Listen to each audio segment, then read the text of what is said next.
Hello, welcome back to Have a Go Spaghettio. Early childhood we're talking about here, and the application of rational emotive behavior therapy principles in daily teaching and practice. The topic today, the title of this presentation is called Have You Been Semantically Disturbed Lately? So a semantic disturbance is something that we'll talk about in the following slides, and it's a phrase or a term coined by Alfred Korzybski, who created general semantics theory.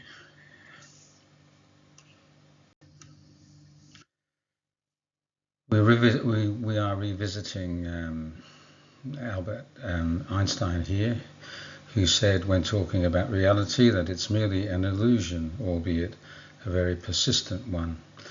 And when we talk about Have a Go Spaghettio, what we want our young learners to understand is that they are constructivists and they're building their own view of the world, a virtual representation of what the real world is.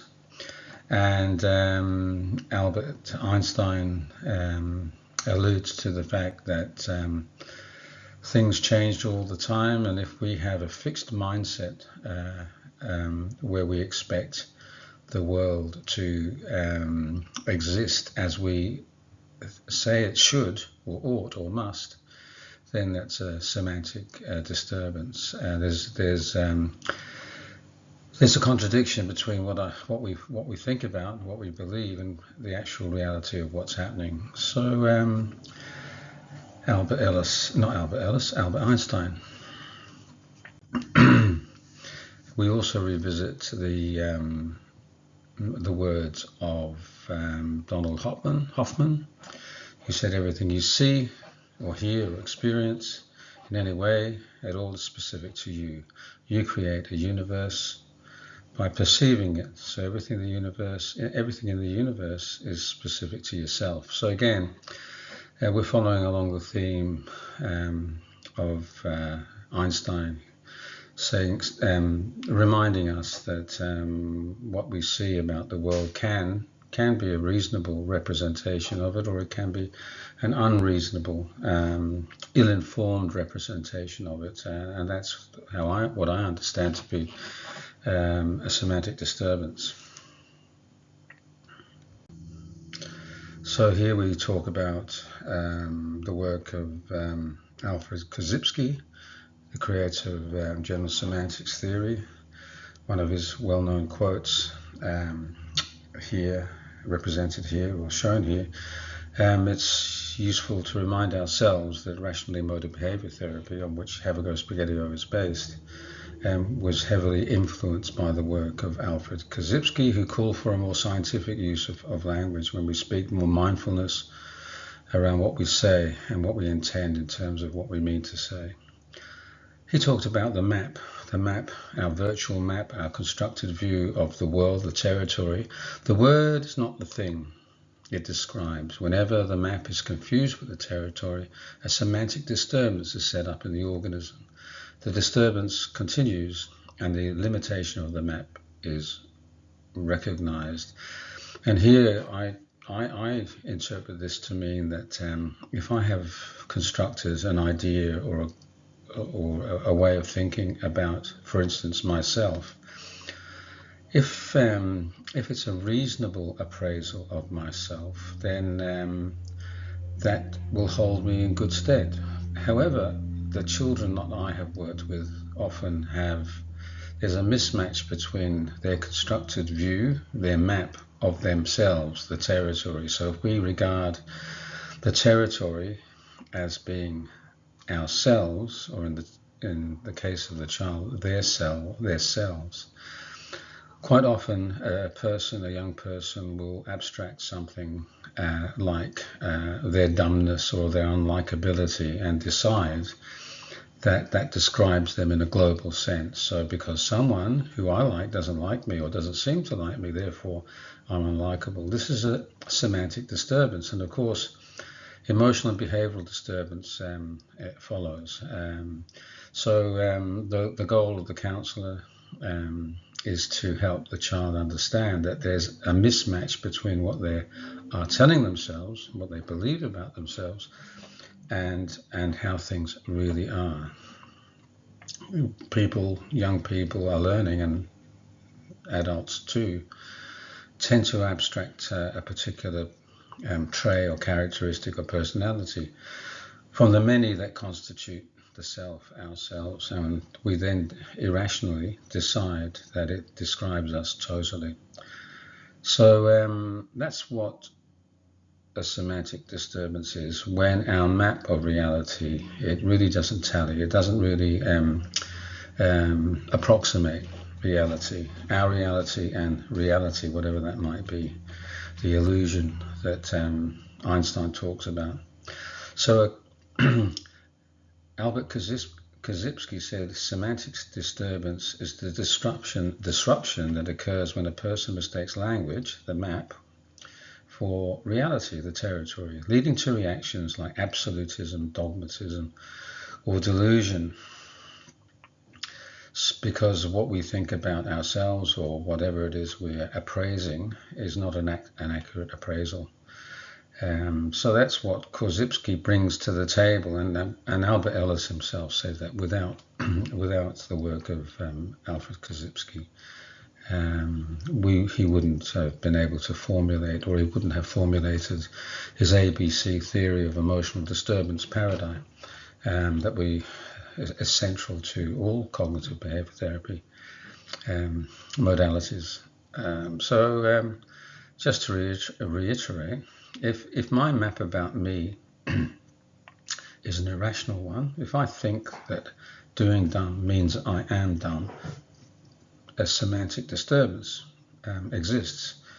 And of course, if I continue to believe that, then I set myself up for anxiety, depression, all those things that stop us from thriving, achieving our goals, and dealing with adversity in a healthy way.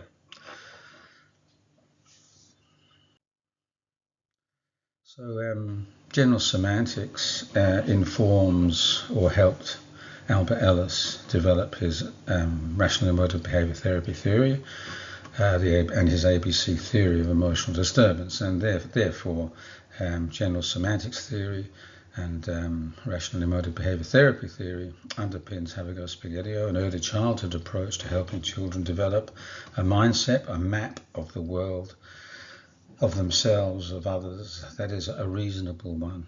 It takes into account the evidence, and we don't tend to abstract something, be it negative or positive, and then decide that it defines us totally. So Go Spaghettio and general semantics are very intertwined. We teach children that the word is not the thing, the map is not the territory. What you think about you is not you. If someone has a poor appraisal of you, you are not that person's appraisal. Because we teach children that they are a composite of so many things that it doesn't make sense. It's a brain bully thing to do, or way of thinking, when we take something, an individual competency that we don't like or we consider as not good, and then decide that defines ourselves, our personhood in a global sense. So here we have on the left here, realistic thinking. I cannot be any word ascribed me. Now we call that success helper thinking, or brain friend thinking, or rational thinking. Don't tell me I'm dumb. I know I'm not dumb. I can do dumb things, of course, but I also can do things that aren't dumb. So, none of this defines me as a person. That's realistic, it's rational, a success helper, brain friend thinking. On the other hand, if I believe I can be any word ascribed me, then that's success stopper thinking, brain bully thinking, semantic disturbance, behavioral and emotional disturbance. So Go Spaghettio is about teaching children mindset, a way of thinking, or habits of thinking that are rational, success helper, brain friend types of thinking, and helping children to be mindful of success stopper or brain bully thinking, and to be able to recognize when these things are in our heads, and how we feel and how we're behaving as a consequence of thinking in a success stopper way, and we learn how to do something about it. So have a go Spaghettio, general semantics, rational emotive behavior therapy, they're all kind of connected to each other. And have a go Spaghettio is to help children develop healthy ways of thinking about themselves, about others, and about life in general. Just to summarize what we've been talking about, we're talking about confusing the map with the territory, which is defines or characteristic of semantic disturbance. So it's important for us to be aware of and to teach our children that the map is not the territory, but not in those words. The map can be a word which we think defines ourselves in totality, and the map does not equal the territory. I am not the word ascribed me. The word is not the person. Alfred Korzybski says the word is not the thing. If we believe that a semantic disturbance is at work, and that leads to emotional behavioral disturbance, or what Albert Ellis called shithood, because when we don't think rationally, if we don't observe the evidence before us, but think in ways that dismiss the evidence, then we are thinking in shoulds, according to Albert Ellis, and musts. I should always achieve well. You must like me because I need you to like me. The world must always be fair and deliver to me what I want. Albert Ellis calls this shoulding, or should thinking, and of course he says should leads to shithood. Just to remind ourselves. This is how we deliver the philosophy expounded by Albert Ellis and Alfred Korzybski and others to our young learners through the Have a Go Spaghettio approach to social and emotional learning. We're helping children to develop the capacities, the qualities, the capabilities that will hold them in good stead, and of course teaching them that underpinning these capabilities, behaviors, qualities, characteristic is a mindset that drives healthy, helpful, rational behaviors. So rational thinking or brain friend thinking makes brain friend feelings and brain friend behavior. And brain bully thinking or success stopper thinking makes brain bully feelings and behaviors. So there's a connection between our constructed beliefs, how we interpret situations and ourselves and others. That's linked to how the strength of feeling we experience and the behavioral choices we make. So at the early childhood stages of teaching this, we're teaching them the tools with which they can learn to reflect on their own thinking or think about their thinking when they get to the stage of metacognition between the ages of 12 and 15. At the moment, we're teaching them the skills and providing the tools that they can use to help themselves as they journey onwards. So have a go Spaghettio. Give it a try, banana pie.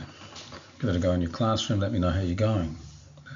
In rational emotive behavior counseling, what we're doing is we're using Albert Ellis's ABC theory of emotional disturbance paradigm to help children understand the link between their thinking, feeling, and behaving, to help them identify what might be success stopper, brain bully ways of thinking, and to challenge these ideas with evidence that challenges the veracity of those behaviors. So we want children to develop a map that better represents the territory, and we do that through counseling.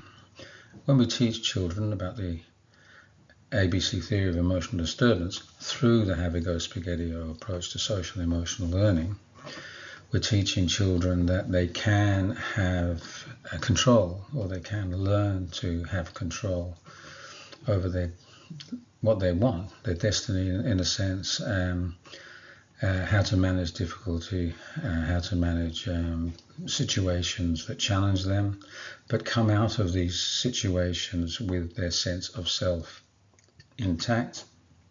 And when I talk about the self, I'm talking about Albert Ellis's unconditional self-acceptance. We want children to get to the stage where they can conserve, it's called conservation of the self. So if we teach children about unconditional self-acceptance, help them develop that, then they will learn that when they come up against unfair criticisms, for instance, or failure, as will happen, that doesn't define them. They can fail, but they're not a failure. They're always okay. They can conserve their rational sense of self. And of course, when we talk about the Go Spaghettio approach, we're talking about unworthwhile crocodile thinking. So when we work with our children, we're actually applying Albert Ellis's ABC theory of emotional disturbance. What happened? A. How did you feel? What did you do at C? What are your thinking rules? Are you developing brain friend, success helper thinking rules? Or is B, brain bully thinking, getting inside your head? So at D of the model, once we've identified a pattern or a habit of thinking that we decide is not helpful, we challenge it. We say, well, look, this is what you think, this is what you believe, but here's the evidence that might challenge that and might prove that it's not true. What's the point of believing something that's not true? That's the D part. It takes a lot of time to get to E, where the child will eventually, with a lot of work, start to think. You think success, helpful thinking, brain friend thinking as a matter of automaticity. It becomes intuitive. They get to a point where they just don't even consider that a word ascribed to them defines them as a person. And that's what unworthwhile crocodile thinking is all about. Just to summarize that last slide, we listen to our children and we reflect back to them what they've told us so that they know that we've been listening and that we have the story as they tell it. We help them identify irrational brain bully habits of thinking. We challenge the veracity of what they're thinking with the evidence. We deconstruct and reconstruct, replace brain bully thinking with success helper, brain friend thinking. And lots of homework. I mean, in the early childhood setting, homework is more or less a constant reminder that thinking, feeling, and behaving are all connected. You can't be done. All of this kind of thinking. And if this is a daily kind of process experienced by the children in the classroom across all year levels, we are constantly delivering the message that the map isn't the territory, the word is not the thing, and the word is not the person. And hopefully children will take this idea on board and this philosophy on board, and we can help them do that if we deliver these messages and ideas constantly, consistently in the school setting. So each day we have a Go Spaghettio and we do our best. We have fun, we clap our hands and touch the sky. We give it a try, banana pie. We always have a Go Spaghettio and we do our best. And if we fall short, we don't damn ourselves for falling short. And if not everybody in the whole world likes us, we understand that that's a reality, that another person's appraisal of us is not us. The map is not the territory, the word is not the person. So having Go Spaghettio sets the day off really well. It's a message, it conveys the idea that each day at school, in life, There's going to be challenges, disappointments, but we can manage ourselves if we are philosophically, we construct brain-friend, success helper thinking, and we understand the map isn't the territory. And we finish off the presentation with another quote by Albert Ellis, probably used before, but worth revisiting. Too many people are unaware that it is not outer events or circumstances that will create happiness. Rather, it's our perception of events and of ourselves that will create or uncreate positive emotions. And there's lots of people who would agree with that.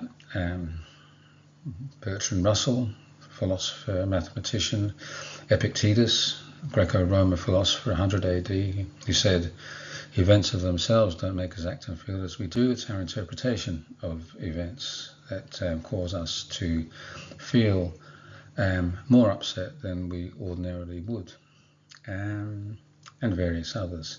So, again, I invite you to give this a thumbs up, give a comment perhaps, and try it out in your classroom and let me know how it's going. I'd be very interested. Until next time, thanks for tuning in, and don't forget, have a Go Spaghettio and give it a try, banana pie. All the best. Bye.